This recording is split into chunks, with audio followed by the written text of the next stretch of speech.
ॲग्नेट आणि कॉग्नेट याचं मीनिंग, याचा अर्थ आपण आज बघतोय. आता ॲग्नेट आणि कॉग्नेट हे जे टर्म्स आहेत ह्या हिंदू सक्सेशन ॲक्टमध्ये दिलेले आहेत. तर हिंदू सक्सेशन ॲक्टचे डेफिनेशन सेक्शन 3(1) सबक्लॉज ए मध्ये ॲग्नेटची डेफिनेशन दिली आहे आणि सेक्शन 3(1) सबक्लॉज सी मध्ये कॉग्नेटची डेफिनेशन दिली आहे. आता ॲग्नेट म्हणजे काय आपण बघूया.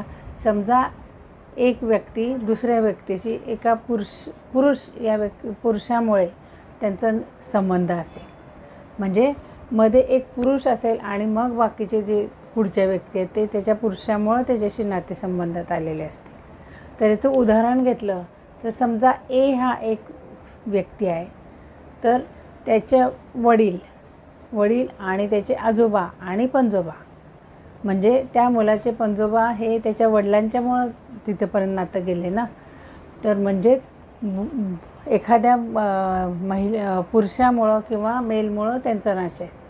म्हणजे मध्ये एक जे वडील आहेत ह्यांचे आई वडील आणि त्यांचे आजोबा यांच्याशी नाते त्याच्या वडिलांच्यामुळं लागलेले आहे, म्हणून त्याला ॲग्नेट म्हणायचं की एखाद्या मेलमुळं ते नातं तयार होतं. आता कॉग्नेटमध्ये एका व्यक्तीचं दुसऱ्या व्यक्तीशी एका महिलेमुळं नातं तयार होणार. आता मध्ये महिला असणार, जशी इथं ॲग्नेटमध्ये वडील होते तसं आता ह्याच्यात कॉग्नेटमध्ये एक महिला असणार. म्हणजेच उदाहरण घेतलं तर ए हा एक व्यक्ती झाला, तर त्याची आई आणि तिचा भाऊ म्हणजे एचा मामा आणि मामाचा मुलगा म्हणजे त्याचा मामेभाऊ. आता मामेभाऊ आणि एमध्ये नातं कोणामुळं तयार झालं तर त्याच्या आईमुळं, म्हणजेच एका फिमेलमुळं ते नातं तयार झालं. याला कॉग्नेट म्हणतात.